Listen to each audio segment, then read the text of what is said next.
এই কথাটি ভাবতে গেলে মাগো এই কথাটি ভাবতে গেলে চোখে আসে পানি রে। তুই মা জননী হীরার খনির চেয়েও অমূল্য ধন জানি।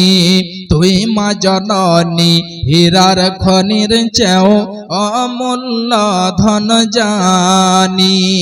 মাগো কেঞ্জি বাঁধাছ, মাগো কেঞ্জি বাঁধাছ এই ডরে মায়াতে ভুলিয়া রে।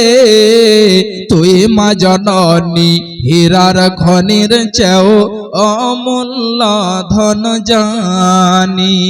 তুই মা জননী হীরার খনির চেয়েও অমূল্য ধন জানি।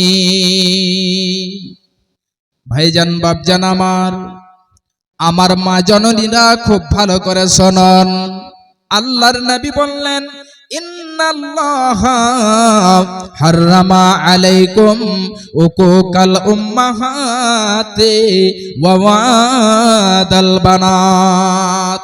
আল্লাহ রাব্বুল আলামিন মায়ের অসম্মানী করা, মাকে মারা, মাকে গালি দেওয়া, মায়ের সাথে অসৎ ব্যবহার করা আল্লাহ রাব্বুল আলামিন হারাম করে দিয়েছেন। আল্লাহ রাব্বুল আলামিন বলছেন সূরা বনী ইসরাঈলের মধ্যে আল্লাহ রাব্বুল আলামিন বলছেন, বান্দারে শুনো, আল্লাহ রাব্বুল আলামিন এটা যেন ফয়সালা করে দিয়েছেন, তোমরা আল্লাহর ইবাদত করবে। আল্লাহর ইবাদত করার পরে আর যেন কাউরির ইবাদত করবে না।